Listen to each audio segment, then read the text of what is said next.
en Shirley Radio. ¿Qué se sabe sobre la fecha del inicio de clases en los colegios privados? Fausto Romeo, director general de Consenso Educativo, coordinador sectorial de Consecomercio y vicepresidente de la Asociación Nacional de Institutos Educativos Privados, ANDIEP, me acompaña en la línea telefónica. Buenos días y bienvenido, Fausto. Qué gusto conversar con usted esta mañana. Hola, buenos días, Shirley. Siempre un placer llevar esta información para todos tus oyentes. Así es. Bueno, Fausto, fíjese que quien ahorita va en el carro, ¿no?, llevando a sus hijos en su momento, entiendo que el fin de semana tuvo duda o la puede tener en este momento si efectivamente pues los institutos privados van a comenzar clases o no. ¿Qué es lo que ha pasado? De hecho, el ministro de Educación desmintió un comunicado o esta información que circuló el fin de semana en las redes sociales y entiendo que algunos colegios privados recibieron una comunicación. ¿Eso fue así? Bueno, hay muchos que son inventores, algunos supervisores realmente se toman atribuciones que no cumplen con lo que es el reglamento de la Ley Orgánica de Educación. Está escrito tanto en la ley, bueno, el reglamento es el que atañe propiamente donde dice que las actividades, no las clases, las actividades escolares comienzan el primer día hábil de la segunda quincena del mes de septiembre. Pero siempre se entiende que nosotros en el sector privado, bueno, comenzamos antes, el 5, 7, 8 de septiembre, para todo lo que tiene que ver con nivelaciones o conocimientos pedagógicos o cursos o talleres de formación para los maestros, los docentes. Porque previamente el mantenimiento sí se ha hecho desde el 15 de julio o antes inclusive, durante el mes de agosto, para culminar ya el 10, 8, 9, 10 de septiembre todo lo que es el mantenimiento de la infraestructura.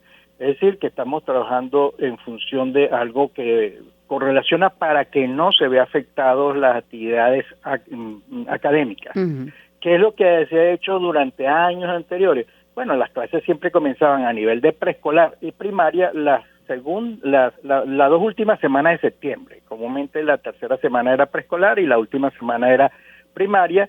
Y ya la primera semana de octubre comenzaban bachillerato, o inclusive algunos colegios comienzan la última semana de septiembre, que es lo que se hace comúnmente en la primera semana de clases, sobre todo las primeras etapas preescolares y primarias.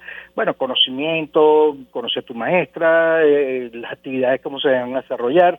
Bueno, eso es algo que se requiere al menos una semana.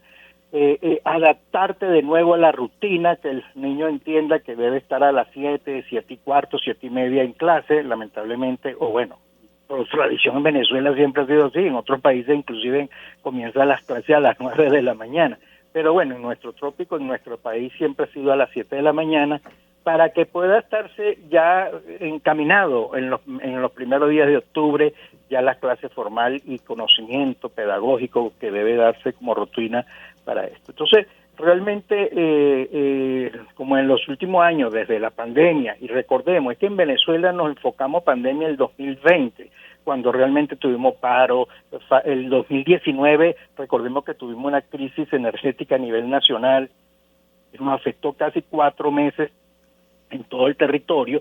Bueno, se vio afectado el calendario, el horario, el inicio de clase inclusive, pero eso se estaba manteniendo hasta inclusive el año pasado cuando anunció el presidente que el día 3 de octubre comenzamos clases. Entonces, bueno, todo el mundo dijo, bueno, ¿por qué el 3 de octubre? Pero bueno, esa fue la orden que dio el presidente en su momento. ¿Qué pasó Ahora, este año? ¿qué pasó este año? Bueno, este año todos los colegios dicen, bueno, ya yo estoy listo, ya yo estoy preparado. Muchos comenzaron la semana pasada sin uniforme, pero en periodo de adaptación, ya inclusive bachillerato está comenzando hoy, vamos a ver cuáles son las materias, vamos a encaminarnos, vamos a nivelarnos, y bueno, yo invito a que los padres y representantes vayan a esta situación de presentarse en las aulas. Pero lo alarmante de esto, Shirley, tal vez sea algo que nos está inquietando un poco, y la inquietud va desde los directivos de los planteles privados, como inclusive hasta el ministro de Educación, que hay falta de estudiantes registrarse, matricularse, inscribirse. O sea, yo diría que hasta posiblemente un 20% de estudiantes aún no se han inscrito, pero tampoco han hecho retiro. Es decir, padres y representantes que en el mes de julio, cuando terminaron, dijeron, apártame el cupo, yo me quedo, pero déjame ver. Bueno, apártame el cupo, yo me quedo, déjame ver, ha pasado el 28 de julio, ya estamos iniciando, pero tampoco el 16 de septiembre llegaron y dijeron, oye, dame los papeles que me voy, o mira, si vengo a inscribir. Entonces, eso hay que regularlo. Y aquí es el llamado a la atención para todos. Aquí no es la autoridad del Ministerio de Educación, sino inclusive todos, toda la ciudadanía, padres, representantes, directivos, maestros, es empezar a buscar dónde está cada uno de nuestros estudiantes. ¿Qué pasó el año pasado que estaba Pedrito y este año todavía no está escolarizado? Se fue, se quedó, está en otra escuela, se fue a un público, se fue a otro privado. Tenemos que hacer un levantamiento, pero cuidado, no vaya a ser que vengan también algunos supervisores y entonces pongan creativo, que ese es el término que realmente muchas veces que utilizan, y empieza y dice, quiero saber dónde está cada uno. Bueno, no, realmente buscar esa base de datos desde cada uno de los colegios, cada una de las escuelas, tanto público y privado, ¿qué ha pasado? Ahora, ¿dónde está tu hijo para que pueda estar inscrito? Sí, Fausto, quiero ser precisa. El ministro Héctor Rodríguez negó que se haya prohibido desde su despacho a las instituciones privadas iniciar clases antes de la fecha anunciada por el gobierno. E incluso señala que ningún funcionario tiene digamos, la autoridad o la potestad para hacer eso, que no se emitió desde el despacho. La pregunta es, ¿efectivamente los colegios recibieron una comunicación? Bueno, no lo he escuchado en ningún lado, pero no lo pongo en duda tampoco. Inclusive él hizo referencia particularmente en Miranda, en algunos colegios de los altos mirandinos. Entonces, y no estoy dando responsabilidad aquí a la zona educativa, hoy en día se llama Centro de Desarrollo para la Calidad Educativa del Estado Miranda, no doy responsabilidad allí, y tal vez sea algún supervisor que de manera, esperando que del anuncio lo den como tradicionalmente lo han hecho los últimos 4 años en un programa televisivo del presidente, diga, la clase comienza el 30 de septiembre. Es el ministro, es la autoridad. Parece ser que no han entendido que hay un nuevo ministro, que el ministro anunció ya el lunes de la semana pasada todo el cronograma, y bueno, yo escuché cuando él dijo que el inicio de clase puede ser hasta el 30 de septiembre. Correcto. Como parte de inicio. Yo lo escuché así y dije, bueno, no está diciendo que tiene que ser el 30 de septiembre. Bueno, entonces posiblemente algún colegio sí lo haya recibido y por eso el ministro está aclarando, porque alguien le habrá comunicado, mira, me están prohibiendo que yo inicie clase hoy el día lunes que iba a empezar clase. Es decir, que los planteles que tenían programado iniciar antes del 30 de septiembre pueden iniciar o han iniciado con total regularidad. Totalmente, y no hay ningún tipo de impedimento, porque si tú estás preparado ya, ahora lo que sí tienes es que el 30 de septiembre debes iniciar para que todo esto funcione a cabalidad, porque si no, entonces sucede lo que puede estar sucediendo. Yo creo que la atención también del ministerio y la preocupación, vuelvo y te repito, es ese 20% que aún no se ha inscrito y que nosotros tenemos que saber que una vez que se inicie clase, ya más de un padre dirá, bueno, vamos a tomar la definición, sí, no lo inscribo, sí, lo cambio, sí, me voy, pero hay que definir bien claro ese sistema. Ahora, lo otro es, los desafíos para este nuevo año escolar. Uno es este que me ha dicho, ¿no? El levantamiento de la información, quién continúa, quién no. Pero los desafíos desde el punto de vista, digamos, administrativo, también está una ley de pensiones, ¿no? Que me imagino que entra ya en vigor en todo lo que es lo que se paga del colegio, que eso está incluido allí, ¿no? Ustedes pagan o tienen una propuesta para pagar el 9%, o sea, el 9% es lo que tienen que pagar.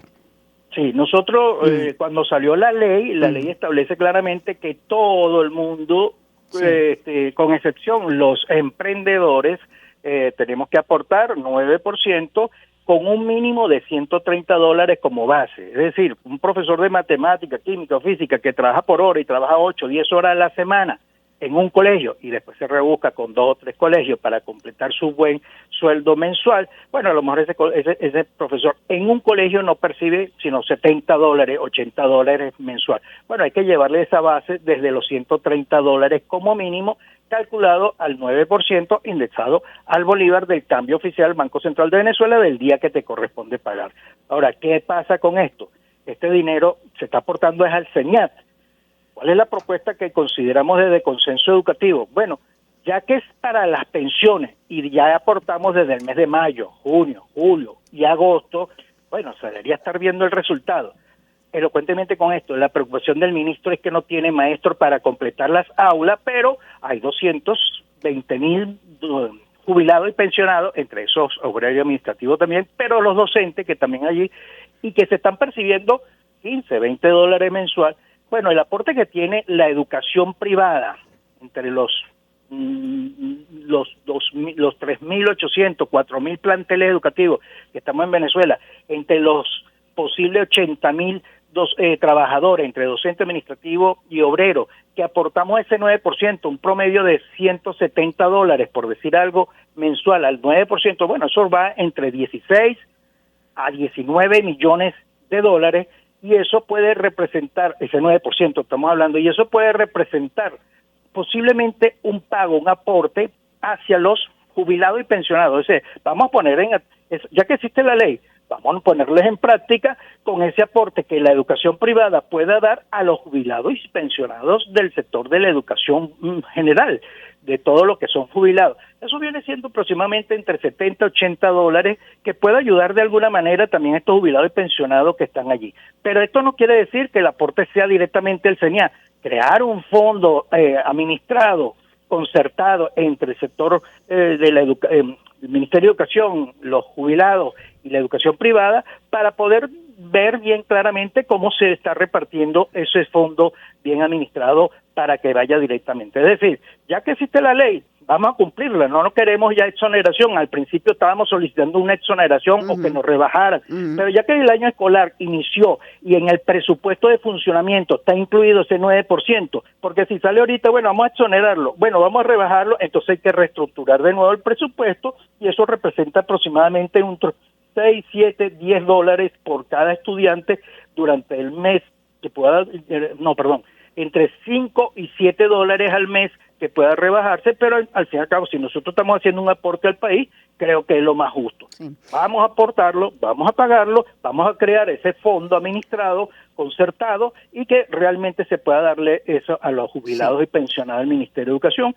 que ya supera los 220.000 personas que están allí. Fausto, me dijo un número, más o menos entre 2.800, 3.000 planteles privados. ¿Usted tiene alguna data de cuántos de esos ya iniciaron las clases?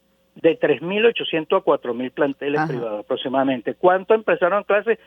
Iniciar actividades académicas, porque el año escolar comenzó el 16 de septiembre, tal como te dije. Ahora, clase como clase, yo diría que en un 40% seguramente ha comenzado clase en la semana pasada, y otro 20% se te puede estar incorporando esta semana, para un 60%. Quedarán algunos que dirán, bueno, yo voy a cumplir lo que me habían dicho al principio, que malentendieron la información y dicen, bueno, el 30 de septiembre ya no estamos incorporando. Bueno. Pero lo cierto del caso que el 100%.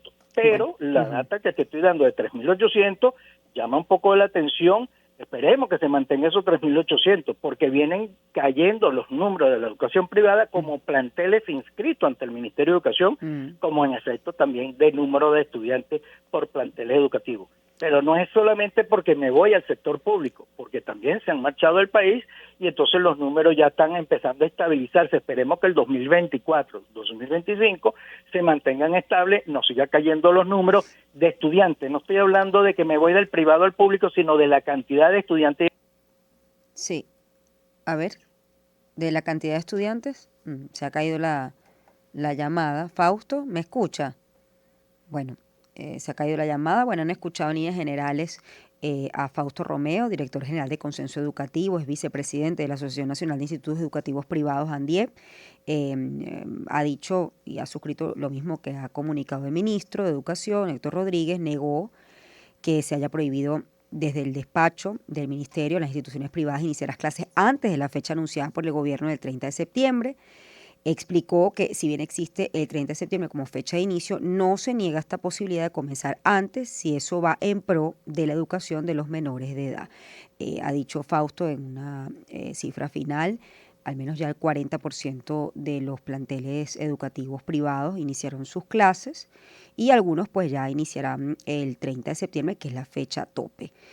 Así que si ya el plantel tenía como fecha comenzar antes del 30 de septiembre, pues continúa, y incluso Héctor Rodríguez, el ministro de Educación, ha salido al paso de algunas informaciones que indicaban lo contrario. Resaltó que no hay funcionarios que tengan potestad para negar la posibilidad de los planteles iniciar sus actividades como lo tenían previsto antes de lo anunciado por el Estado. Vamos a hacer una pausa, ya volvemos. Un ciudadano informado toma correctas decisiones. Shirley Radio